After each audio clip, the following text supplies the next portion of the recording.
Baik, Assalamualaikum warahmatullahi wabarakatuh. Perkenalkan, nama saya Raya Dimas Prayoga dengan NIM 230600077. Pada kesempatan kali ini, saya akan menjelaskan modul makroekonomi dari MANKIO pada bab 10, yaitu permintaan agregat yang pertama, yaitu membangun model dari IS dan LM.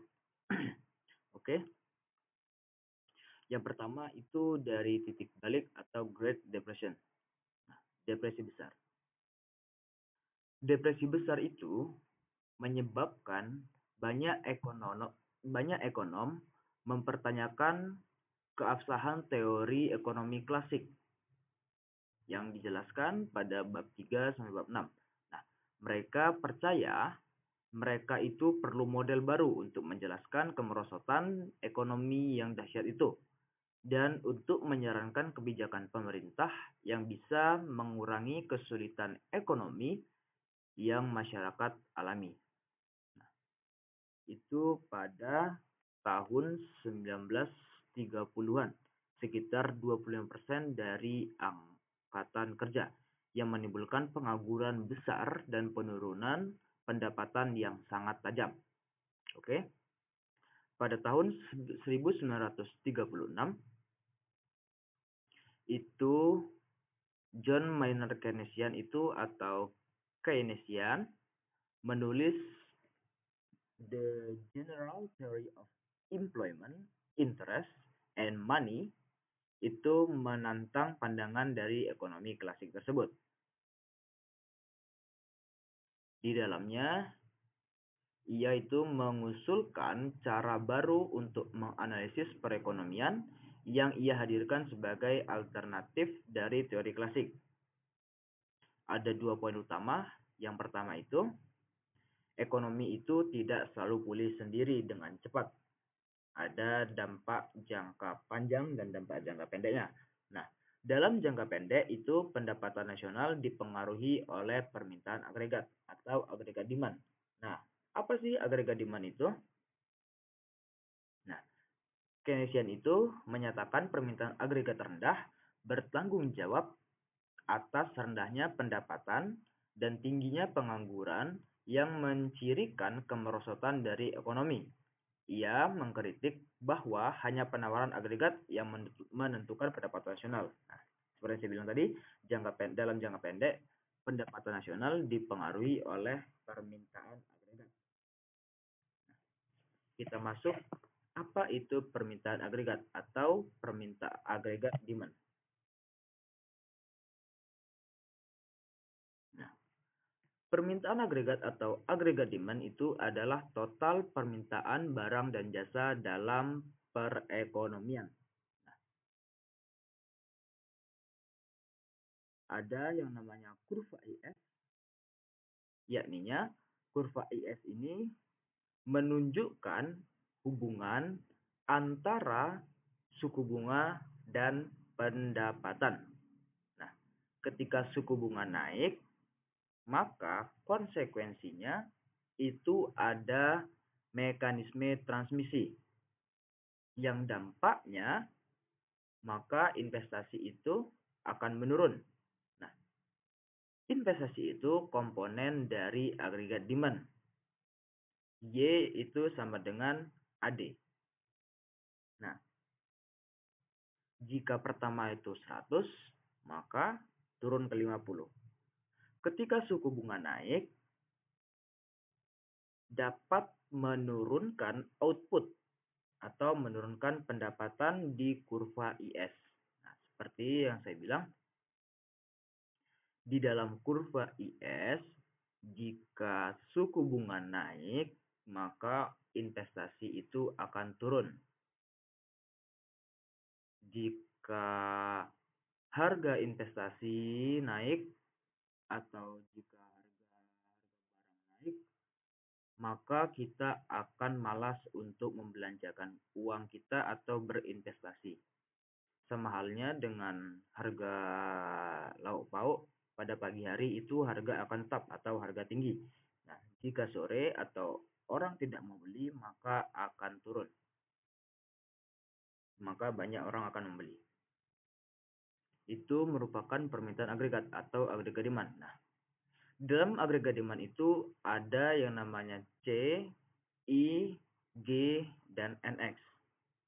C itu merupakan konsumsi dari rumah tangga, I itu merupakan investasi perusahaan, G itu merupakan pengeluaran pemerintah, NX itu merupakan ekspor neto, ekspor dan impor.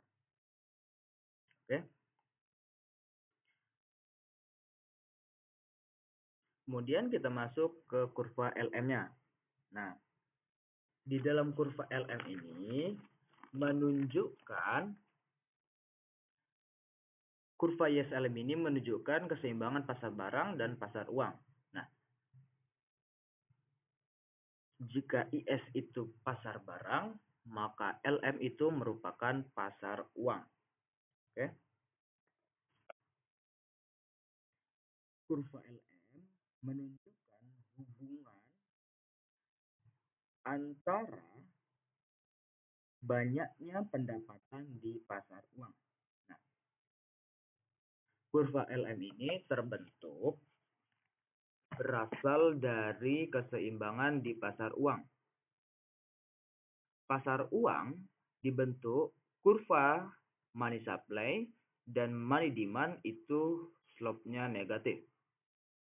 Kenapa lurus? Karena itu tidak dipengaruhi oleh suku bunga.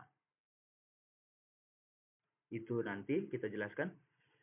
Nah, kenapa permintaan agregat itu penting? Nah, di dalam jangka panjang, penawaran itu menentukan dari pendapatan. Nah, di dalam jangka pendek, harga itu cenderung kaku atau inelastis, sehingga agregat demand menentukan pendapatan. Nah, di saat resesi atau ekonomi panas, kenaikan agregat demand itu dapat membantu pemulihan ekonomi. Nah, pemerintah dapat mempengaruhi agregat demand melalui kebijakan moneter dan kebijakan fiskal. Ada yang namanya kebijakan ekspansif dan ada yang namanya kebijakan kontraktif. Nah, yang mempengaruhi kurva itu geser ke kanan itu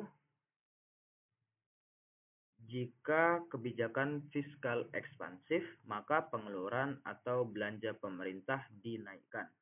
Jika G dinaikkan, maka konsekuensi dari kurva AS itu akan bergeser ke kanan. Sebaliknya, jika dalam kebijakan fiskal kontraktif, nah, jika G itu diturunkan atau belanja pemerintah diturunkan, maka konsekuensinya terhadap kurva agregat supply itu akan bergeser ke kiri, akan turun. Oke. Inti dari materi ini adalah teori klasik itu tidak cukup untuk menjelaskan depresi besar. Kemudian Keynes ini menekankan peran permintaan agregat dalam jangka pendek. Dalam model ISLM itu menghubungkan pasar barang dan pasar uang.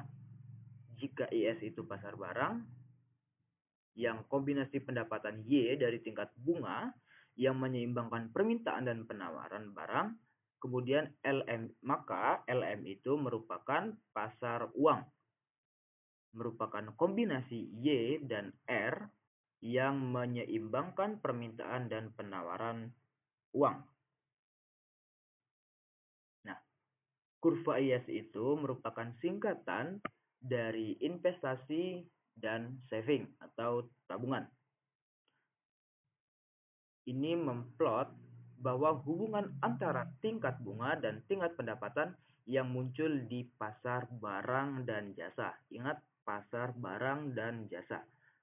Nah, di dalam LM itu singkatan dari likuiditas money. Ini hubungan antara tingkat bunga dan tingkat pendapatan yang muncul di pasar uang. Karena tingkat bunga mempengaruhi baik investasi dan permintaan uang, ini merupakan variabel yang menghubungkan dua bagian dalam model IS dan LM. Model menunjukkan bagaimana interaksi antara pasar-pasar ini pada kemiringan kurva agregat demand, dan karenanya tingkat pendapatan nasional itu dalam jangka pendek. Nah, di dalam Great Depression, di dalam buku Keynesian, General Theory of Money, Invest and Employment, Keynes ini menyatakan bahwa pendapatan total perekonomian dalam jangka pendek itu ditentukan sebagian besar oleh keinginan belanja rumah tangga, perusahaan, dan pemerintah. Semakin orang ingin belanja, maka semakin banyak barang dan jasa ini yang dapat dijual. Semakin banyak yang perusahaan jual, maka semakin banyak output yang mereka akan pilih untuk diproduksi. Dan semakin banyak yang mereka akan pilih untuk dipekerjakan. Jadi, masalah selama resesi dan depresi ini, menurut Keynes itu belanja yang tidak cukup. Kita masuk kepada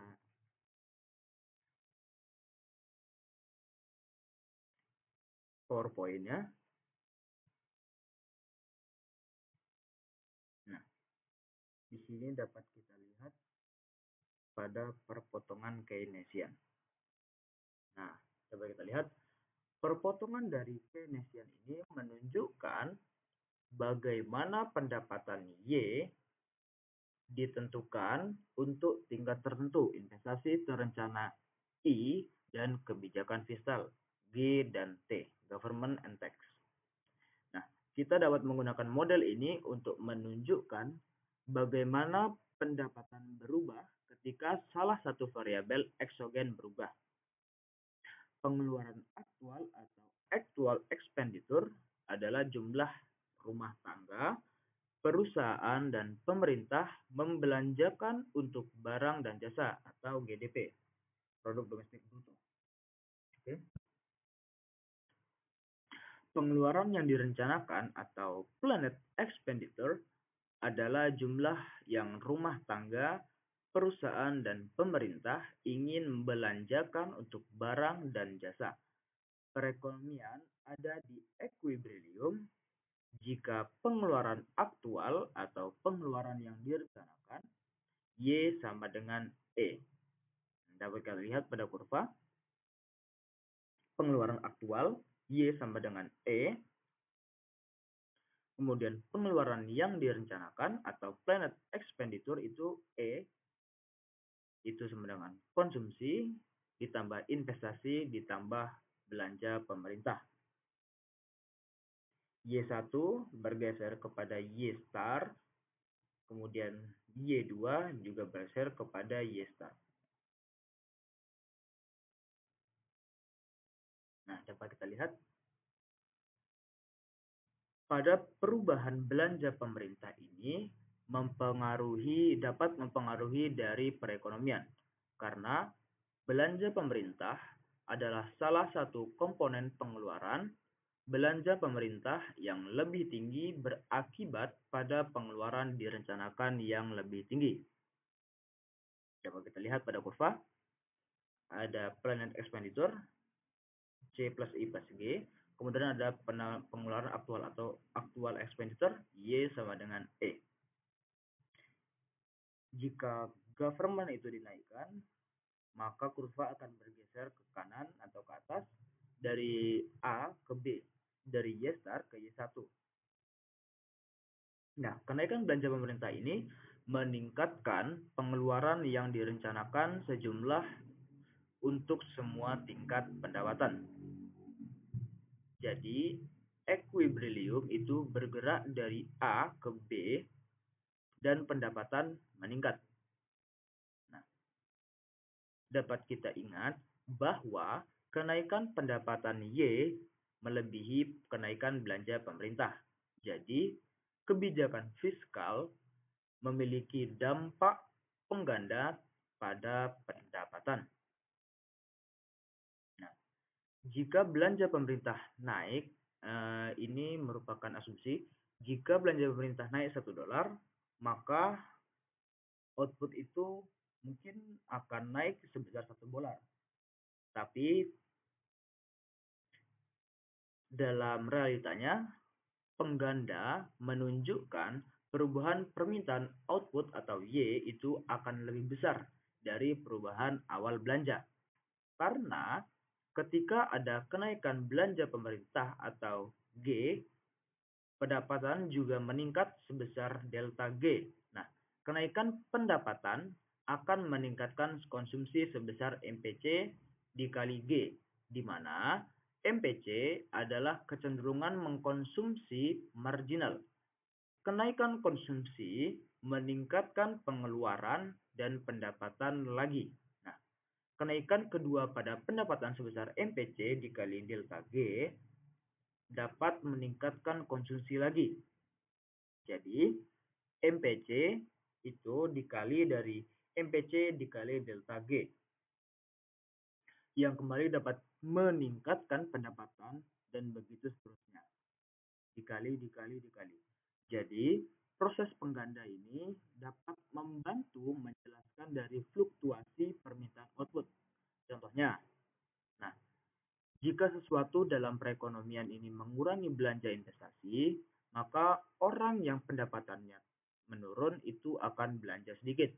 Jadi dapat menggerakkan permintaan equilibrium semakin jauh ke bawah. Ketika kita tidak punya uang, maka kita akan belanja lebih sedikit. Nah, itu akan berdampak terhadap permintaan equilibrium.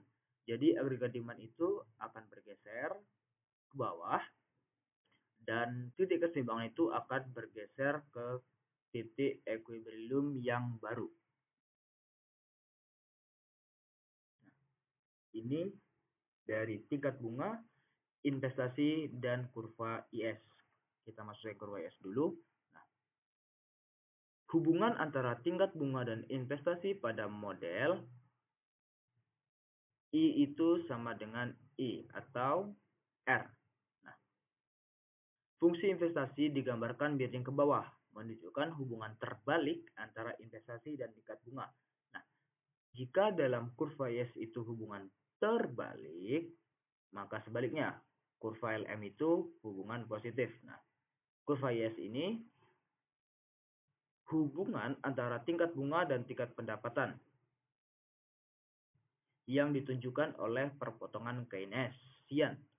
Karena kenaikan tingkat bunga menyebabkan investasi yang direncanakan menurun, yang lalu menyebabkan pendapatan menurun, kurva YS itu melandai ke bawah. Seperti yang saya katakan tadi, di dalam kurva YS, jika harga suku bunga naik, maka investasi itu akan turun. Nah, coba kita lihat pada kurvanya. Jika suku bunga naik, maka investasi itu akan turun, bergeser ke bawah. Kenaikan pada grafik A dapat kita lihat, kenaikan tingkat bunga itu dapat menurunkan investasi yang direncanakan, yang menggeser pengeluaran yang direncanakan itu ke bawah pada grafik B, pada perpotongan Keynesian. Oke? Dan menurunkan pendapatan pada grafik yang C. Terakhir, itu akan berpengaruh terhadap output atau Y. Nah, kemudian kita masuk yang terakhir kepada pasar uang dan kurva LM. Oke. Setelah kita lihat pada kurva YS dari AD, kemudian kita masuk kepada equilibrium dari pasar uang atau kurva LM. Dapat kita lihat pada penawaran keseimbangan uang real atau MS real, M dan P itu dianggap eksogen atau luar, dapat menghasilkan kurva penawaran vertikal. Jika dalam kurva IS itu berbanding terbalik, maka dalam kurva LM ini dampaknya adalah positif. Nah, kenapa ini tegak lurus? Karena ini dalam penawaran dari pasar uang ini itu inelastis atau kaku. Karena ini disebabkan oleh kebijakan dari bank sentral. Ya ini cuma satu, hanya Bank Indonesia yang dapat mengatur kebijakan tersebut. Dalam teori preferensi likuiditas, tingkat bunga yang lebih tinggi itu dapat menurunkan jumlah uang real yang diminta. Karena R itu adalah biaya opportunity cost untuk memegang uang. Jika tingkat suku bunga meningkat di dalam kurva LM, maka investasi itu akan meningkatkan output.